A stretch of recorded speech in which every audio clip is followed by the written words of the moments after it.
The Forbes India Tycoons of Tomorrow list represents leaders who faced adversity but had the courage to continue to march ahead, whose one success led to another, making their journey and not just the destination an inspiration.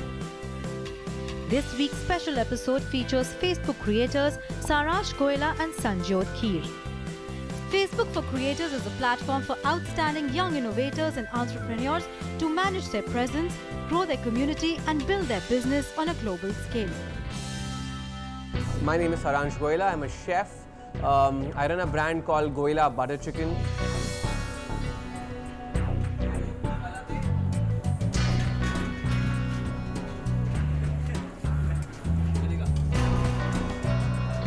I've been cooking since I was 12 years old, strictly out of hobby. A lot of people in my family used to think that I kind of picked it up from my grandfather because he was a passionate cook. One of the turning points in my life was when I was offered to do this show called Roti Rasta or India.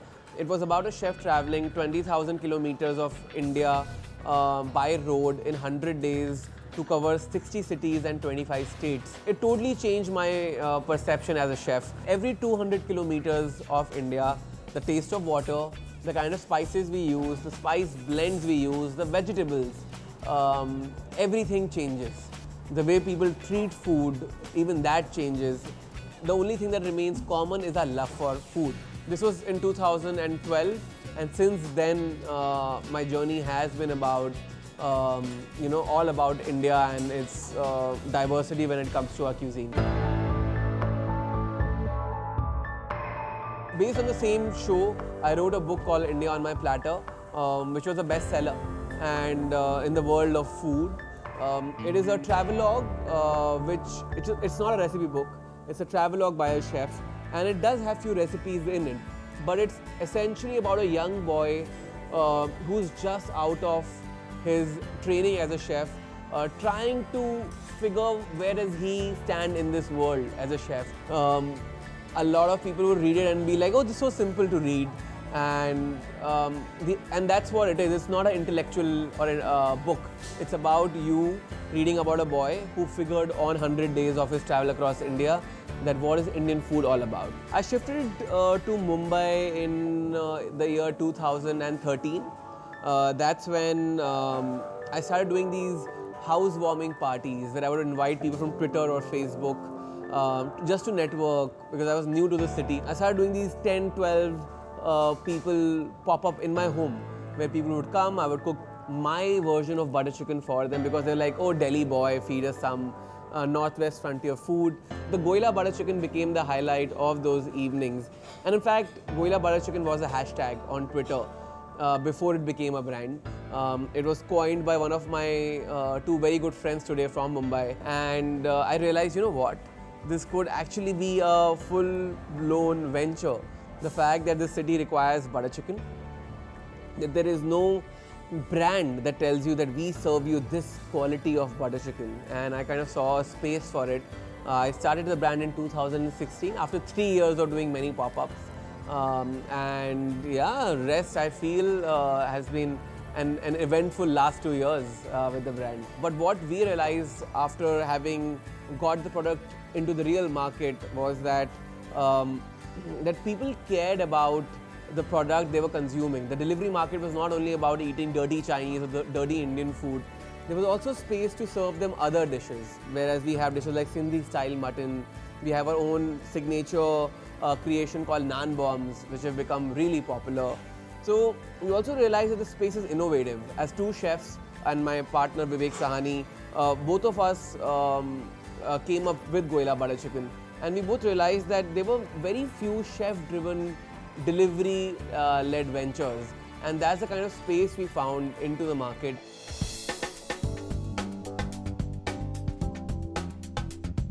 Last year, when Chef George Calambaris was traveling to India, he was here for his pop-up in Mumbai, and my brand manager, Kavneet, knew him well because she does a lot of events. And she said, Chef, if you're in Mumbai, you should try this butter chicken. And he said, I don't like butter chicken because he's like, it's sweet and creamy and it's not my kind of food. and she kind of told him that you must just give this version a try. If you don't like it, fair enough. I took those butter chicken takeaway boxes for him with some Romali roti, with some biryani rice, and with some dessert and naan bombs. Him and his team ate that butter chicken right out of the boxes. Because the first thing that you notice about this butter chicken when you open it is a smoky aroma, and that kind of makes it appetizing, and suddenly you want to at least give it a shot. And when he ate it, he's like, "You're cheating me, this is not butter chicken."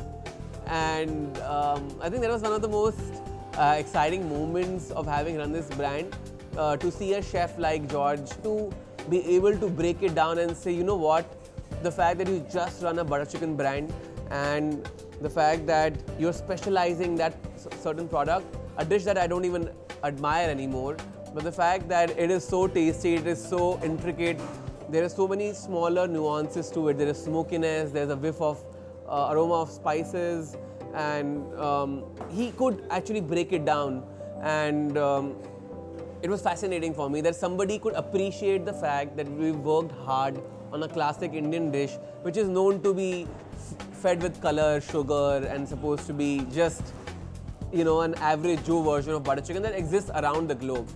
And from him I kind of learned, if we can have specialized sushi chefs from Japan, why can't we have specialized Indian chefs who do certain kind of gravies or who do certain parts of Indian cuisine?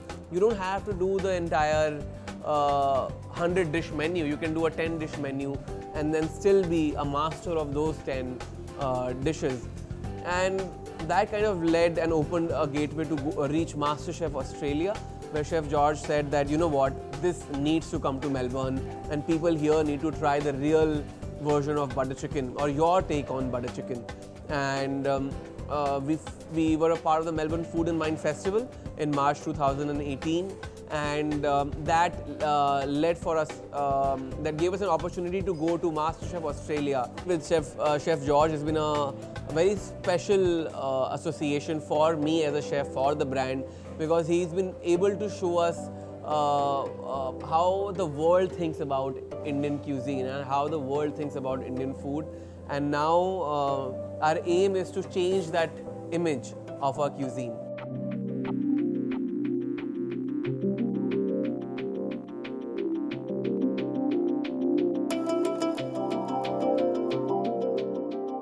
So Goila Butter Chicken started like a mom and pop store where we just wanted people to sample 5 dishes, which was a Goila Butter Chicken, a Goila Butter Chicken roll, a Goila Butter Chicken biryani, and a dal and a mutton to support it.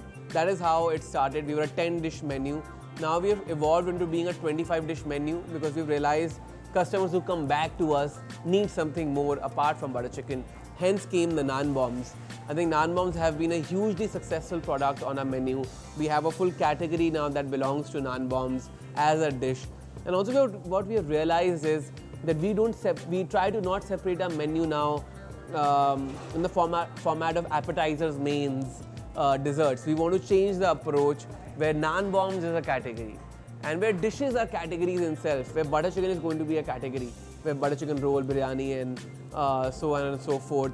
So we are now at 3 outlets.